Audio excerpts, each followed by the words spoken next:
Olá, esse é o Draw My Crisis, Fordismo, realizado por Caroline, Luana, Nicole, Matheus e Sofia, alunos da graduação de Marketing da Universidade de São Paulo, como projeto para a conclusão da disciplina Fundamentos da Administração. Primeiramente, vamos contextualizar o surgimento do tão aclamado Fordismo, e depois vamos explicar os fatores que levaram ao seu declínio.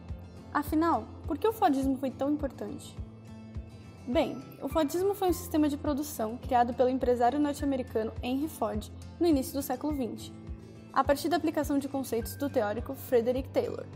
Lembrando que o Taylorismo foi um modelo de administração anterior ao Fordismo, desenvolvido pelo engenheiro também norte-americano Taylor, o qual visava a otimização da produtividade através da divisão de tarefas e eliminação daquelas desnecessárias, inaugurando a administração científica.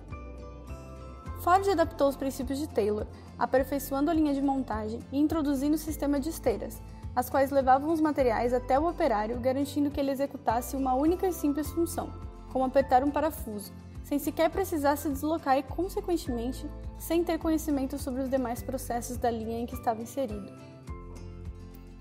Se fôssemos descrever o Fordismo em uma única expressão, seria a produção em massa.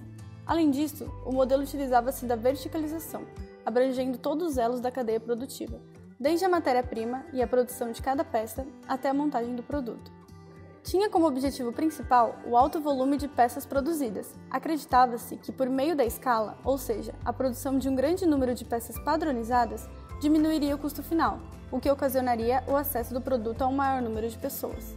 Com a produção em massa e a venda exponencial, o empresário teria lucro com a produção. O modelo prosperou, instaurado nos Estados Unidos em uma época de franco desenvolvimento, onde as pessoas detinham capital para adquirir o que era produzido, uma vez que isso compunha um dos princípios do próprio Ford: dar aos funcionários salários altos, de forma que eles próprios tornassem-se consumidores. Com tais inovações, Ford originou o chamado ciclo da prosperidade, que foi de grande importância para a economia americana antes da década de 30. Tal princípio viabilizava o consumo em massa do famoso carro modelo T, uma vez que os custos de produção baixos, combinados com os altos salários, permitiam que todos os operários comprassem um carro da Ford. Apesar das amplas contribuições do modelo Fordista no que se refere à produtividade e redução de custos, esse sistema gerava muitos estoques, e esse problema tornou-se um dos principais impulsionadores para a crise de 29. Esse fato deu muito espaço às ideias do economista britânico John Maynard Keynes, fazendo com que o liberalismo perdesse espaço para a intervenção estatal na economia, como garantia de estabilidade econômica e encabeçamento das ideias do welfare state, ou estado de bem-estar social. Porém, nem tudo são flores, e passando pela década de 30, pela Segunda Guerra Mundial até os anos 70 e 80, o Fordismo sofreu com inúmeras pressões, até seu declínio. O psicólogo australiano Elton Mayo pode ser considerado o precursor da teoria das relações humanas, com seus estudos em uma fábrica da Western Electric Company, localizada em Hawthorne, Chicago, levando-os a ficar conhecidos como experiências de Hawthorne. Outro expoente importante de tais teorias foi o psicólogo americano Abraham Maslow, com sua teoria sobre a hierarquia das necessidades humanas. Todas essas teorias culminaram da fundação do Instituto Tavistock de Relações Humanas em 1946, uma organização britânica sem fins lucrativos que buscava aplicar as ciências sociais e psicológicas a problemas contemporâneos, principalmente no mundo do trabalho, entendendo melhor as relações entre trabalhador e organização.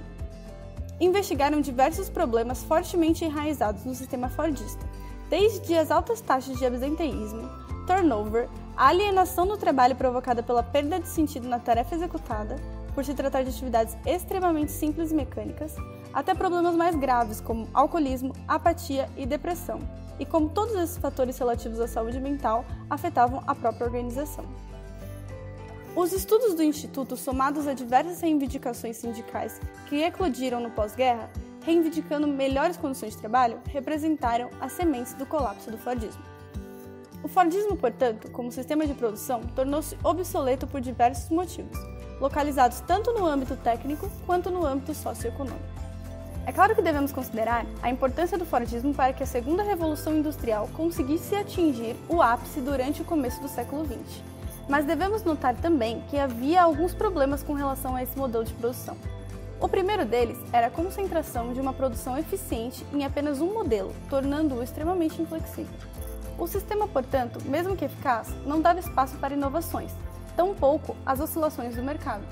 A classe trabalhadora e também consumidora tornou-se mais exigente na escolha dos produtos, o que alterou o padrão de concorrência, que passou a diferenciar-se pelo produto e não mais pelo preço.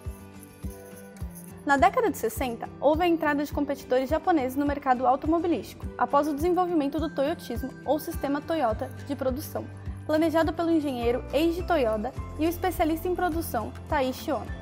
Tal modelo administrativo contava com uma produção mais enxuta e flexível, além do seu padrão just-in-time, o qual produzia de acordo com a demanda, evitava a geração de altos estoques, um problema grave do Fordismo.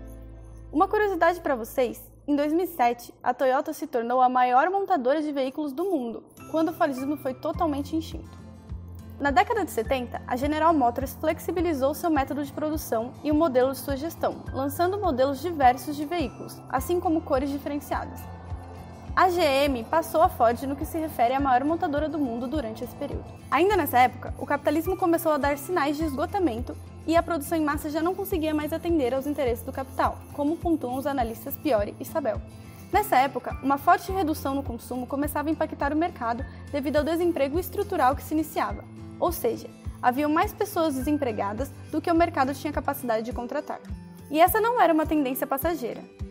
Além disso, a crise do petróleo levou a um aumento significativo no preço do combustível, reduzindo a compra de automóveis por um período de tempo, algo extremamente prejudicial para um sistema estoquista como o Fordismo. Como já citado anteriormente, a alienação das forças de trabalho foi motivo de conflito para os trabalhadores, visto que a produção dos países centrais já apresentava níveis de instrução superior. No modelo fordista, os operários trabalhavam de maneira mecânica e mal precisavam de qualificação para cumprir suas funções, colocando-os em uma condição de estagnação, além de causar problemas como lesões por esforço repetitivo e problemas auditivos devido ao barulho das fábricas, que até então não se preocupavam tanto com o bem-estar de seus funcionários. Como consequência disso, a taxa de lucro das empresas começou a diminuir, o capital financeiro passou a ser especulado e aceito no mercado internacional. A crise fiscal do Estado capitalista levou a uma redução dos gastos públicos, com a posterior transferência deste para o capital privado e promovendo a aceleração do processo de privatização. Tudo isso levou a uma reorganização do capital e seus sistemas ideológicos e políticos, tendo como consequências o surgimento do neoliberalismo, o desmonte do setor produtivo estatal, a privatização do Estado e a reestruturação da produção e do trabalho. A difusão de novas formas de organização, já utilizada em outros países, foi o que ocasionou a crise. Como disse Coriati, a crise ocorreu por causa de uma evolução contínua e de longo prazo do Fordismo para o pós-Fordismo, havendo assim uma transformação histórica entre produção e proatividade, consumo e concorrência. Visões mais diversas e recentes, como a de Tuomi, expostas por Manuel Castells em sua obra A Sociedade em Rede, afirmam que a inteligência organizacional, o aprendizado organizacional e a administração dos conhecimentos constituem os elementos principais das novas empresas da era da informação. Castells também nos diz como a estrutura das indústrias de alta tecnologia em todo o mundo é uma teia cada vez mais complexa de alianças, acordos e joint ventures e que a maioria das grandes empresas está interligada. Essas conexões não impedem o aumento da concorrência. A grande empresa nessa economia não é e não será mais autônoma e autossuficiente.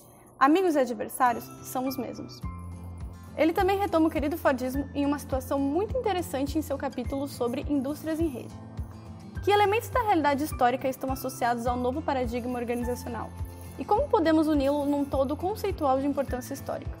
São, antes de tudo, redes de empresas sob diferentes formas, em diferentes contextos e a partir de expressões culturais diversas. Redes organizacionais de unidades empresariais descentralizadas de antigas empresas verticalmente integradas, forçada a adaptar-se às realidades da época.